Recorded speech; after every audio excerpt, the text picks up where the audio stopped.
सर्वप्रथम मी आपणास महाराष्ट्र प्रदूषण नियंत्रण मंडळ आणि त्यांची कार्ये याबाबतीत थोडक्यात सांगू इच्छितो. महाराष्ट्र प्रदूषण नियंत्रण मंडळाची स्थापना ही 1969 साली झालेली आहे. हे देशातील पहिले प्रदूषण नियंत्रण मंडळ आहे जे पर्यावरणाचे कायदे अस्तित्वात येण्याच्या अगोदरपासून महाराष्ट्रामध्ये कार्यरत आहे. महाराष्ट्र प्रदूषण नियंत्रण मंडळ हे राज्यामधील प्रदूषणाचे आणि पर्यावरणाच्या संदर्भातील नियमांचे काटेकोरपणे पालन करण्याचे काम केले जाते.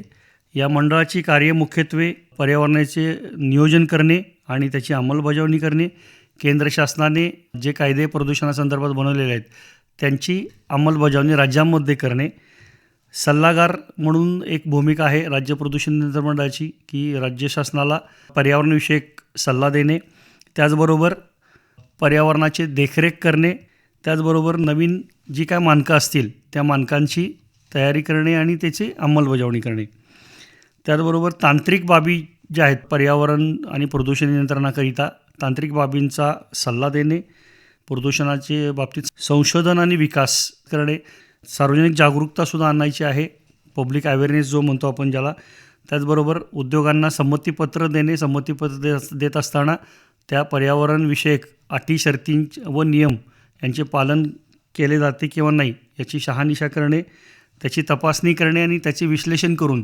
त्याचा पर्यावरणावर जो काही परिणाम होतो त्याचा अभ्यास करणे आणि संपूर्ण राज्याचा पर्यावरणीय आराखडा बनवून त्याची अंमलबजावणी करण्याचे काम महाराष्ट्र प्रदूषण नियंत्रण मंडळामार्फत केले जाते.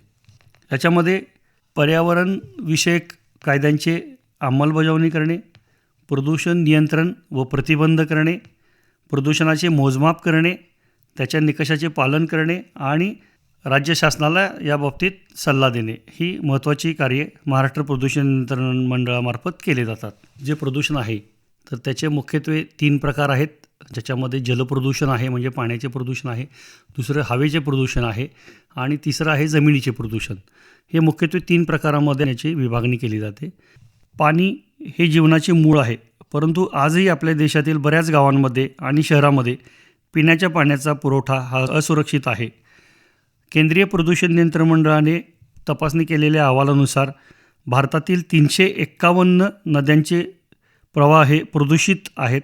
त्यामध्ये महाराष्ट्रातील बऱ्याच नद्या असून त्याच्यामध्ये सांगली जिल्ह्यातील पंचगंगा आणि वारणा या नद्यांचा समावेश केलेला आहे. पाणी हे मानवाच्या अस्तित्वासाठी अत्यावश्यक घटक आहे. जल ही जीवन है ही संकल्पना फक्त घोषवाक्य नाही तर ही मानवाच्या जगण्याची मूलभूत गरज आहे. शरीरातील जवळजवळ 70% हिस्सा पाण्याचा आहे आणि शेती, उद्योग, आरोग्य, स्वच्छता यासारख्या प्रत्येक क्षेत्रामध्ये पाण्याचं योगदान अनमोल आहे. आज भारतातील अनेक भागांमध्ये पिण्याच्या पाण्याची भीषण टंचाई आहे. अनेक गावे तसेच शहरी झोपडपट्ट्या आजही टँकरवर अवलंबून आहेत. भूजल साठा झपाट्याने कमी होत आहे आणि वापरात येणाऱ्या पाण्याची गुणवत्ता घसरत चाललेली आहे. केंद्रीय प्रदूषण नियंत्रण मंडळाच्या अहवालानुसार ज्या नद्या प्रदूषित आहेत त्यात नद्या थेट मानवी वापरासाठी अयोग्य झालेल्या आहेत. पिण्यासाठी तर दूरच पण सिंचनासाठी सुद्धा धोकादायक बनलेल्या आहेत.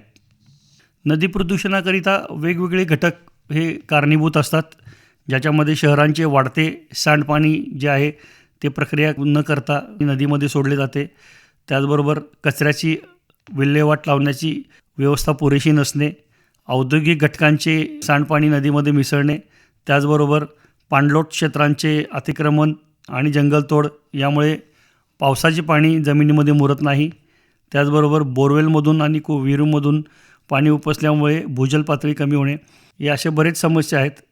जलप्रदूषणांच्या कारणामध्ये मुख्यत्वे घरगुती सांडपाणी जे आहे नाल्यामधून वगैरे नदीमध्ये मिसळते, त्याच्यामुळे नदीचे प्रदूषण होते. औद्योगिक सांडपाणी बऱ्याच वेळेस काही कारणास्तव नदीमध्ये मिसळले जाते, त्याच्यामुळे नदीचे प्रदूषण होते.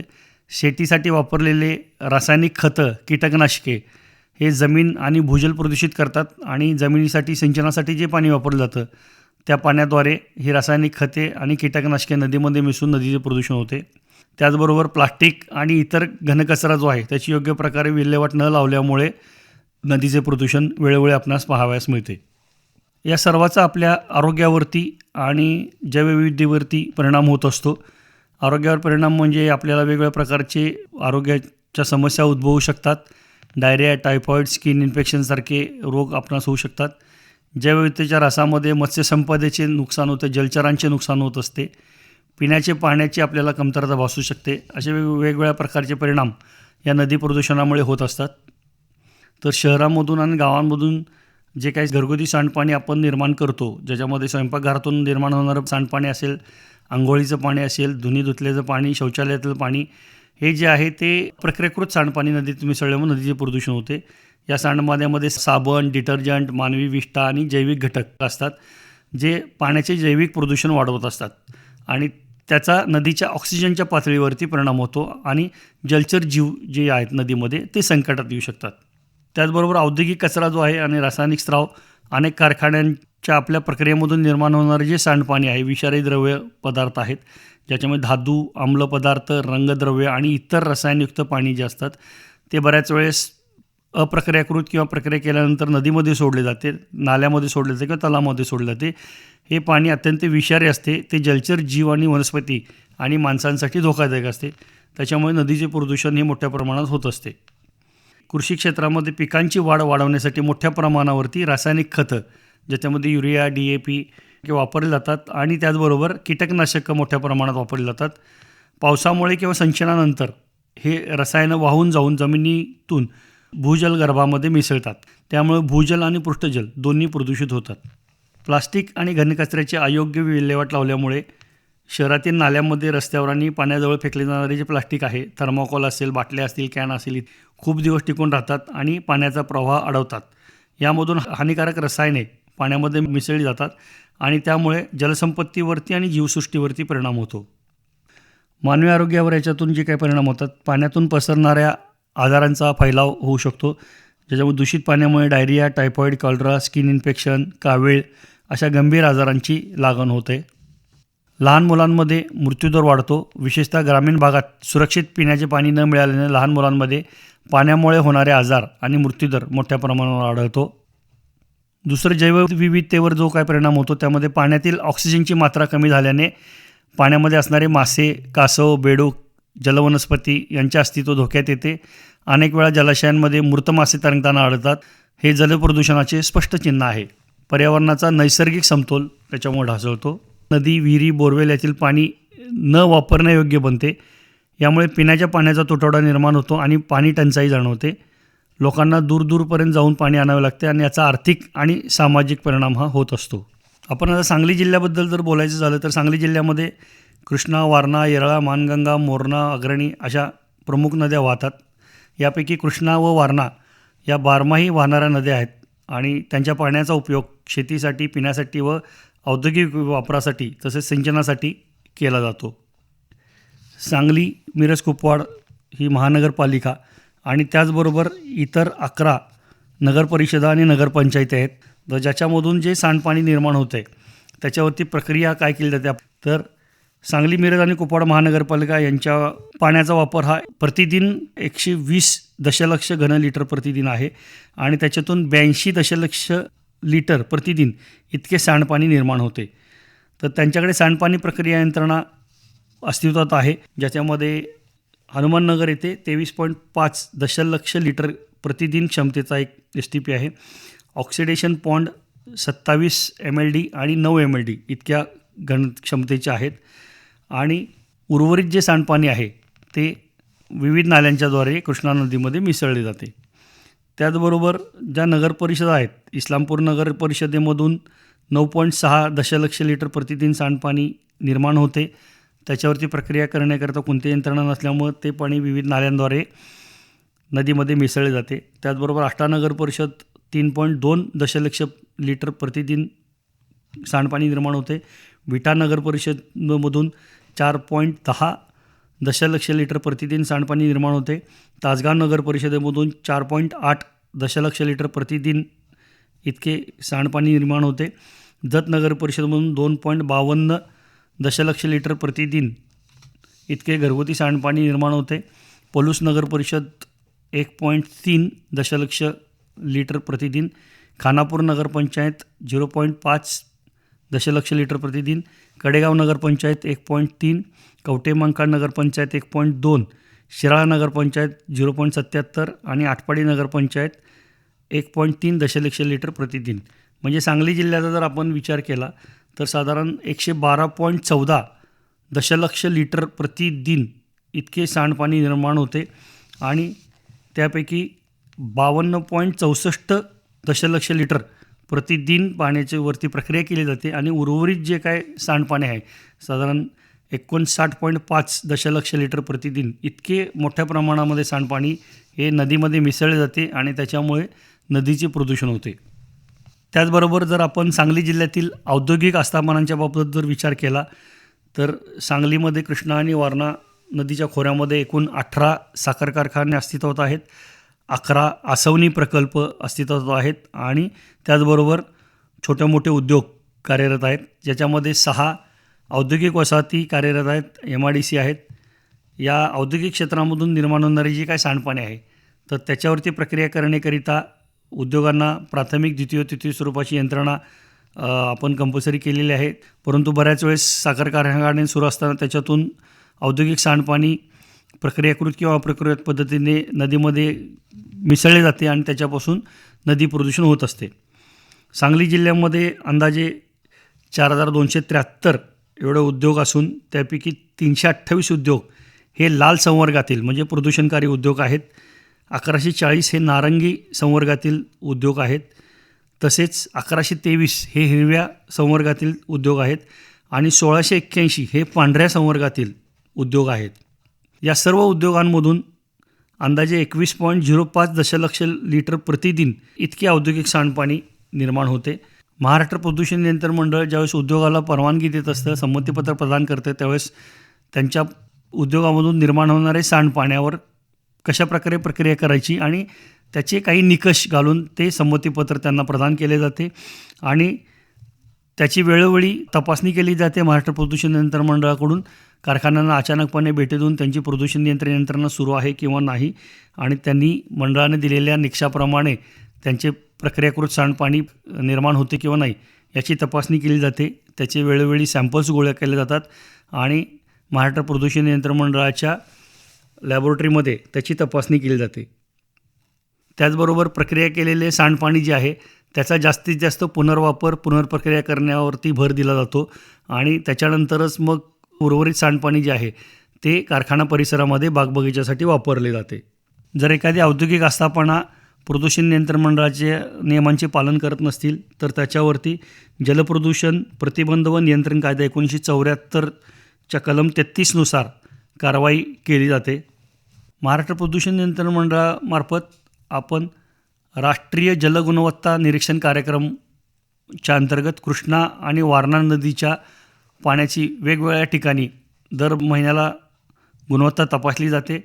त्यामध्ये कृष्णा नदीच्या बहे बंधारा वाळवा तालुक्यामध्ये, बोरगाव बंधारा तसेच वाळवा या ठिकाणी आणि माईघाट सांगली, समडोळी या ठिकाणी पाहणी केली जाते. कृष्णा नदीच्या मिरजच्या घाटावरती सुद्धा तपासणी केली जाते आणि वारणा नदीचे मांगले बंधारा, समडोळी या ठिकाणी दर महिन्याला सॅम्पल गोळा करून तपासले जातात. नदी प्रदूषणाकरिता दुसरा एक महत्त्वाचा टप्पा आहे की नागरीकरण.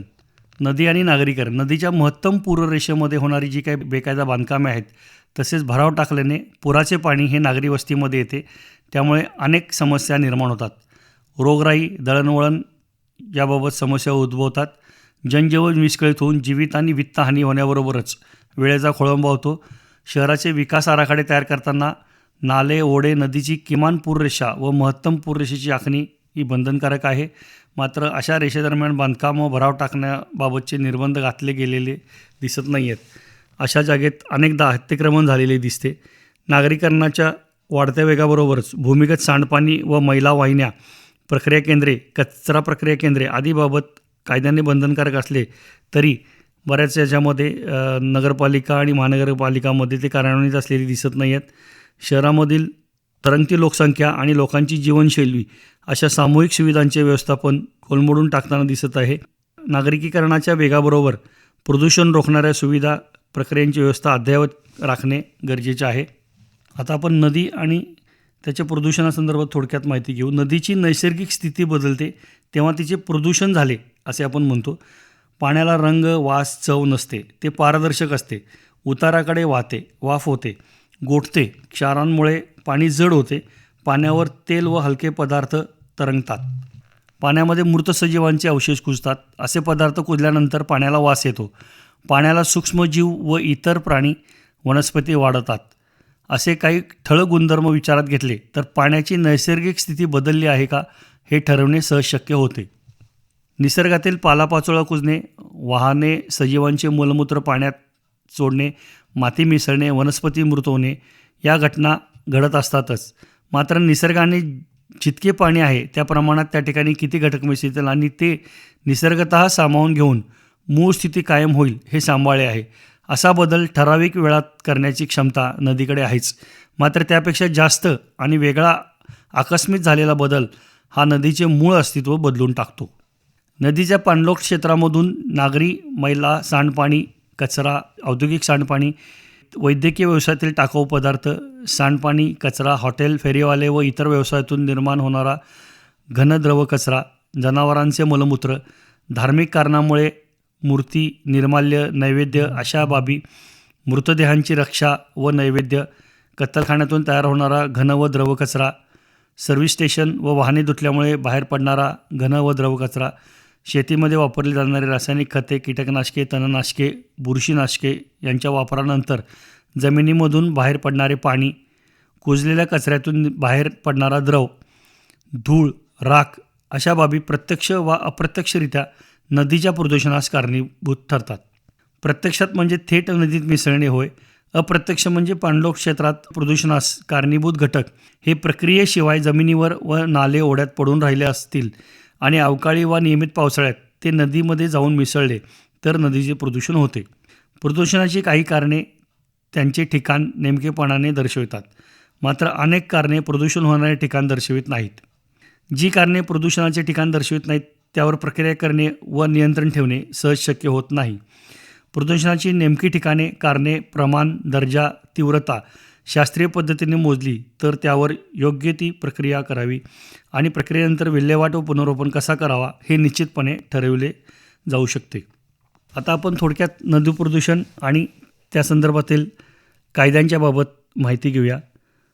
जलप्रदूषण कायदा 1974 हा संपूर्ण भारतासाठी असून त्यानुसार जलस्रोतांमध्ये प्रदूषण करणाऱ्या व्यक्ती, संस्था, व्यवसाय, उद्योग, स्थानिक स्वराज्य संस्था यांच्यावर कार्यवाही केली जाऊ शकते. पाण्याचा रंग, वास, चव, घनता, तापमान अशा भौतिक बाबी व रासायनिक, जैविक असे कोणतेही बदल म्हणजे कायद्याने प्रदूषण मानले आहे. कायद्याने पाण्याची गुणवत्ता मानके निश्चित केली आहेत. प्रदूषण करणाऱ्या स्रोतांचा नमुना अधिकृत प्रयोगशाळेत विशिष्ट पद्धतीने संकलित करून तपासला जातो. तपासणी अहवाल मानकांपेक्षा अधिक असल्यास संबंधितावर कार्यवाही होऊ शकते. अशी कार्यवाही केंद्र किंवा राज्य प्रदूषण नियंत्रण मंडळाच्या वतीने केली जाते. कायद्यानुसार सर्वांनी प्रदूषण रोखण्यासाठी करावयाच्या कृतींबाबत मार्गदर्शन करण्यासाठी महाराष्ट्र प्रदूषण नियंत्रण मंडळातर्फे कामकाज केले जाते. या कायद्यानुसार दंड व कारावासाची शिक्षेची तरतूद आहे. मात्र त्यापूर्वी असे प्रदूषण रोखण्यासाठी उपाय करणे, निगराणी राखणे, अनामत ठेवणे, तातडीने उपाय करणे, संबंधित संस्थेचा वीज अथवा पाणी पुरवठा खंडित करणे, तो उद्योग तात्पुरता वा कायमचा बंद करणे, कालबद्ध कार्यक्रम राबवून प्रदूषण रोखण्याचे उपाययोजने अशा तरतुदी कायद्यामध्ये दिलेल्या आहेत. याच्यानंतर दुसरा जो महत्त्वाचा कायदा आहे तो पर्यावरण संरक्षण कायदा 1986. तो संपूर्ण भारतासाठी लागू आहे. या कायद्यामध्ये पर्यावरणाच्या संरक्षण व संवर्धन यासाठी तरतुदी आहेत, ज्याच्यामध्ये घनकचरा, ध्वनी प्रदूषण, वायू प्रदूषण, जलप्रदूषण, जंगल, सर्व सजीव व पर्यावरण अशा सर्व बाबींसाठी तरतुदी आहेत. एखाद्या छत्रीसारखा हा अनेक संबंधित कायद्यांचा समूह आहे असे म्हटले जाते. त्या अंतर्गत ध्वनी प्रदूषण अधिनियमन, वायू प्रदूषण अधिनियमन, घनकचरा प्रक्रिया व हाताळणी नियम, प्लास्टिक हाताळणी व वापर प्रतिबंधक नियम, वेष्टन वापर अधिनियम, जैववैद्यकीय घनकचरा, द्रव कचरा प्रक्रिया व विल्हेवाट अधिनियम आदींचा समावेश आहे. त्यांचे उल्लंघन झाल्यास कार्यवाही व शिक्षेची तरतूद आहे. त्यांची अंमलबजावणी राज्य प्रदूषण नियंत्रण मंडळामार्फत केली जाते. त्याचबरोबर CRPC 133 नुसार लोकांना त्रास पोचेल अशी कोणतीही कृती घडली तर त्याबाबत जिल्हाधिकाऱ्यांना कारवाईचे अधिकार आहेत. ती बाब जितकी गंभीर असेल त्यानुसार शिक्षेचे स्वरूप ठरू शकते. त्याचबरोबर आपत्ती संरक्षण कायद्यानुसार आपत्तीच्या काळात उद्भवलेली वा ज्या घटनेमुळे आपत्ती येऊ शकते त्याबाबत जिल्हाधिकारी आपत्ती व्यवस्थापनाचे प्रमुख या नात्याने निर्बंध घालू शकतात. त्या अनुषंगाने प्रदूषणकारी उद्योग बंद करण्याचे आदेशही देऊ शकतात. त्याचबरोबर पाटबंधारे कायदा, जैवविविधता कायदा यानुसार देखील कार्यवाही होऊ शकते. भारताच्या संविधानिक कलम 21 नुसार प्रत्येक भारतीय नागरिकाला जगण्याचा अधिकार आहे. त्यास अनुसरून जगण्यास बाधा पोचवणाऱ्या बाबी या गुन्हा ठरू शकतात. त्या अनुषंगाने न्यायालयात दाद मागता येते. कलम 51 नुसार प्रत्येक भारतीय नागरिकाला मूलभूत कर्तव्ये सांगितले आहेत. त्यामध्ये पर्यावरण, निसर्ग, जल, सजीव आदींचे रक्षण करणे नमूद आहे. त्यास अनुसरून नदी, जलस्रोतांचे रक्षण करणे आवश्यक आहे. महाराष्ट्र प्रदूषण नियंत्रण मंडळामार्फत औद्योगिक घटकांची वेळोवेळी तपासणी करून जर त्यांच्याकडून नियमांचे उल्लंघन होत असेल किंवा प्रदूषण होत असेल याची खात्री झाली तर त्याच्यानंतर त्यांच्यावरती वेगवेगळ्या प्रकारची कार्यवाही केली जाते. याच्यामध्ये प्रथमतः कारणे दाखवा नोटीस देऊन कारखान्यांकडून त्याच्यामध्ये प्रदूषण नियंत्रणामध्ये सुधारणा करून घेतली जाते. ती सुधारणा जर त्यांनी नाही केली तर त्यांना कारखाना बंद का करण्यात येऊ नये अशा विषयाची नोटीस दिली जाते. आणि काही कालावधीमध्ये जर त्यांनी सुधारणा नाही केली तर तो कारखाना बंद करण्याचे आदेश महाराष्ट्र प्रदूषण नियंत्रण मंडळामार्फत दिले जातात. आणि त्याचबरोबर त्या कारखान्याची वीज आणि पाणीपुरवठा खंडित केला जातो. जर एखाद्या औद्योगिक घटक किंवा स्थानिक स्वराज्य संस्था ज्या आहेत त्या वारंवार नोटीस देऊनसुद्धा जर कारवाई करत नसतील, प्रदूषण नियंत्रणावरती उपाययोजना करत नसतील तर महाराष्ट्र प्रदूषण नियंत्रण मंडळामार्फत जलकायदा 1974च्या अंतर्गत त्यांच्यावरती गुन्हा दाखल केला जातो. कोर्टामध्ये केस दाखल केली जाते. महाराष्ट्र प्रदूषण नियंत्रण मंडळामार्फत तसेच काही NGOs यांच्यामार्फत राष्ट्रीय हरित लवाद यांच्याकडेही सुद्धा पर्यावरण कायद्याचे उल्लंघन केल्यामुळे गुन्हा दाखल होऊ शकतो आणि त्याच्यावरती ही राष्ट्रीय हरित न्यायालय जे आहे प्राधिकरण यांच्याकडे केस दाखल केली जाते. महाराष्ट्र प्रदूषण नियंत्रण मंडळ तसेच इतर सामाजिक संस्था ज्या आहेत त्यांच्याकडून जर प्रदूषण होत असेल तर राष्ट्रीय हरित लवाद यांच्याकडे दाद मागितली जाते आणि राष्ट्रीय हरित लवाद त्याच्यामध्ये रितसर कायदेशीर कारवाई करू शकते, त्यांना दंड ठोठावू शकते. महाराष्ट्र प्रदूषण नियंत्रण मंडळामार्फत औद्योगिक आस्थापनांना दंडात्मक कारवाई करण्याचे अधिकार आहेत, ज्याच्यामध्ये आपण ज्यावेळेस त्यांना संमतीपत्र देत असतो तर अटी व शर्तींचे तंतोतंत पालन करण्याकरिता त्यांच्याकडून बँक हमी घेतली जाते आणि जर त्या नियमांचे उल्लंघन केले तर त्यांची बँक हमी ही जप्त केली जाते आणि त्यांच्यावर पुढील कायदेशीर कार्यवाही केली जाते. नदीचे प्रदूषण रोखण्याचे काही उपाय आहेत. नदीचे प्रदूषण रोखण्यासाठी प्राधान्याने त्याचा वापर केला जातो, ज्याच्यामध्ये सर्वप्रथम खोऱ्याचा भौगोलिक अभ्यास व नकाशा निर्मिती, याच्यामध्ये नदीचे संपूर्ण खोरे हे निश्चित केले जाते. त्याच्यामध्ये उगमाचे क्षेत्र ते नदीमुख असा संपूर्ण टप्पा याचा उल्लेख असतो. खोऱ्यातील सर्व उपनद्यांचे खोरे, उगम ते संगम असे असावे. माथा ते पायथा किंवा उगम ते संगम अशा समुद्रसपाटीपासूनची उंचीची नोंद करायची आहे. अशा क्षेत्रास पाणलोट क्षेत्र म्हणतात. त्याची जमिनीच्या उतारानुसार, मातीच्या प्रकारानुसार वर्गवारी केली जाते. या परिसरातील पावसाचे प्रमाण दर्शवणाऱ्या पर्जन्यरेषा निश्चित केल्या जातात. सर्व धरणे, बंधारे, बांध, पूल, रस्ते, गावे, कारखाने अशा सर्व ठळक बाबींची नोंद केली जाते. या माहितीनुसार योग्य प्रमाणात नकाशा तयार केला जातो आणि त्याच्याप्रमाणे पुढील कार्यवाही केली जाते. त्याचबरोबर आकडेवारी आणि माहितीचे संकलन आणि त्याचे पृथक्करण, संपूर्ण खोऱ्यातील क्षेत्रफळ किती आहे, नदी, नाले, ओढे यांची लांबी, विविध ठिकाणची उंची, धरणे, बांध, बंधारे यांचा सविस्तर तपशील, मातीच्या प्रकारानुसार क्षेत्र, पिकानुसार क्षेत्र, पिके व उत्पादन, सिंचनाच्या सोयी व पद्धती, जंगल, जैवविविधता, भिन्न परिस्थितिकी, गावे व त्यांची लोकसंख्या आणि तेथील तरंगती लोकसंख्या, पाणीपुरवठा, मैला व सांडपाण्याची निर्मिती, त्यावर होणारी प्रक्रिया व विल्हेवाटीसाठीची पद्धती, कारखाने, उद्योग, व्यवसाय यांचे स्वरूप, त्यामधील घन द्रव कचऱ्याचे स्वरूप, त्यावर होणारी प्रक्रिया व विल्हेवाटीसाठीच्या पद्धती, जैववैद्यकीय घनकचरा निर्मिती व त्यावर होणारी प्रक्रिया व विल्हेवाटीची पद्धती, सर्व्हिसिंग स्टेशन, कत्तलखाने, मटण मांस विक्री या ठिकाणामधून निर्माण होणारा कचरा, त्यावर होणारी प्रक्रिया व विल्हेवाटीची पद्धत, परिसरात कचरा साठलेली ठिकाणे, धार्मिक कारणाने होणारा घन द्रव कचरा, मूर्ती, निर्माल्य, नैवेद्य आदींचे विसर्जन,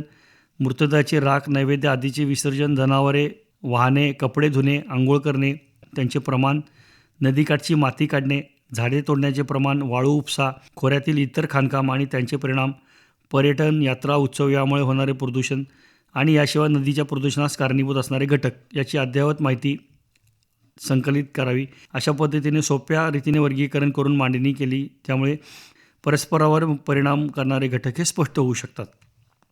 नदी व उपनदी आणि तिला मिळणारे नाले, ओढे यांचे नैसर्गिक पाणी आणि प्रदूषणाचे स्तोत्रांचे पाण्याचे सांडपाण्याचे नमुने संकलित करून त्याचे प्रयोगशाळेमध्ये पृथक्करण करून त्याच्या अहवालानुसार प्रदूषणाची कारणे आणि ठिकाणे निश्चित केली जातात.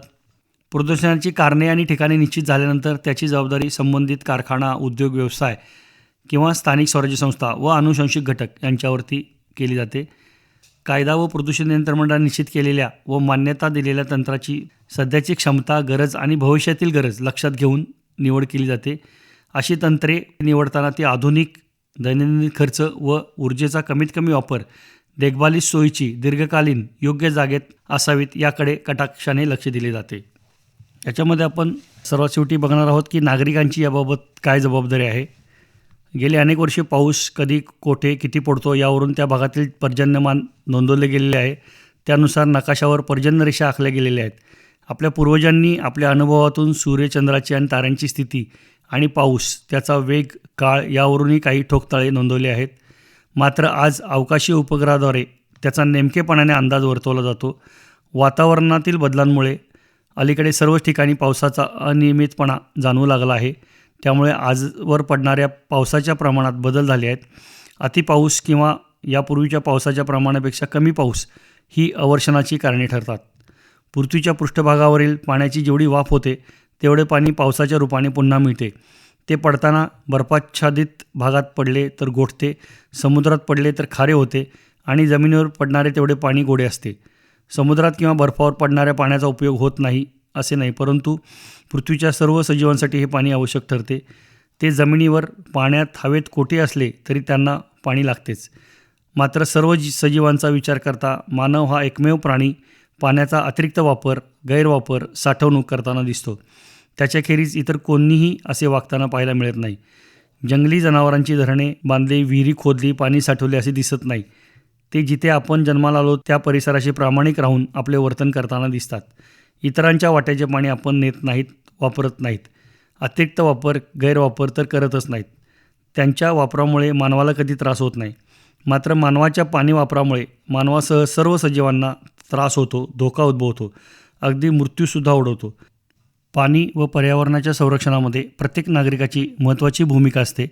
फक्त शासनाच्या उपाययोजना पुरेशा नसतात, तर नागरिकांनी आपली जबाबदारी ओळखून कृती हक्काने आणि नियमितपणे केल्यास. याच्यामध्ये एकला आहे पाण्याचा अपव्यय टाळणे. घरामध्ये गरज नसताना टॅप्स बंद ठेवणे, दात घासताना, अंग धुण्याच्या वेळेस आणि भांडी धुण्याच्या वेळेस नळ सतत चालू ठेवणे हे टाळावे. लिकेज असतील तर ते त्वरित दुरुस्त करून घ्यावेत. घरात किंवा सोसायटीत लीक होणारे नळ, पाईपलाईन किंवा फ्लश तात्काळ दुरुस्त करून घेणे गरजेचे आहे. एक सतत टपकणारा नळ वर्षाला सुमारे 15,000 लिटर इतके पाणी वाया घालवतो. प्रदूषण टाळण्यासाठी आपण साबण, डिटर्जंट किंवा तेल नद्यामध्ये न सोडणे. अंघोळ किंवा भांडी धुण्याचे पाणी थेट नाल्यातून नदीत सोडू नये. यामुळे जलप्रदूषण वाढते आणि जलचर प्रजातींवर परिणाम होतो. घनकचरा व प्लास्टिक नदी नाल्यामध्ये टाकू नये. यामुळे केवळ पाण्याचेच प्रदूषण नाही तर नाले तुंबण्याचा धोका वाढतो. स्थानिक पातळीमध्ये सोसायट्यांमध्ये सिवेज ट्रीटमेंट प्लांट बसवणे. मोठ्या सोसायटीने स्वतःची सांडपाणी प्रक्रिया यंत्रणा बसवावी आणि प्रक्रिया केलेले जे पाणी आहे ते फ्लश टँकला किंवा बागबगीच्यासाठी पुनर्वापर करावा. त्याचबरोबर रेन हार्वेस्टिंग प्रक्रियेचा अवलंब करावा. पावसाचे पाणी जमिनीमध्ये मुरवून भूगर्भजल पातळी सुधारता येते. अनेक शहरांमध्ये ही योजना बंधनकारक केलेली आहे. त्याचबरोबर पर्यावरणपूरक हॉटेल्स, उद्योग आणि उत्पादने निवडणे, ज्याच्यामध्ये हॉटेल उद्योग किंवा वस्तू खरेदी करताना त्यांनी पर्यावरणाच्या बाबतीत घेतलेली काळजी तपासावी. ग्रीन सर्टिफाईड किंवा ISO 14001 प्रमाणधारक संस्था निवडाव्यात. सल्ला व सहभागासाठी महाराष्ट्र प्रदूषण नियंत्रण मंडळाची मदत आपण घेऊ शकता. महाराष्ट्र प्रदूषण नियंत्रण मंडळ लोकसहभाग केंद्र सिटीझन फॅसिलिटेशन सेंटर आहे, ज्याच्यामध्ये मंडळाने विविध जिल्ह्यामध्ये लोकसहभाग केंद्र सुरू केले आहेत. येथे नागरिकांना तक्रारी नोंदवता येतात, पर्यावरणविषयक मार्गदर्शन मिळते, तसेच व्यवसायासाठी आवश्यक परवाने घेता येतात. ऑनलाईन सुविधासुद्धा उपलब्ध केलेल्या आहेत. MPCBच्या अधिकृत संकेतस्थळावरून नागरिकांना STP, ETP नोंदणी, फॉर्म सबमिशन आणि तक्रार नोंदणी करू शकतात. आजच्या भागामध्ये आपण जलप्रदूषण आणि सांडपाणी व्यवस्थापनाविषयी सविस्तर माहिती घेतली. लक्षात ठेवा, स्वच्छ पाणी ही आपल्या मुलांची सुरक्षितता आहे. आपली कृतीच मोठा बदल घडवू शकते. पाण्याचं संरक्षण करूया आणि नद्यांचं पुनरुज्जीवन करूया. धन्यवाद.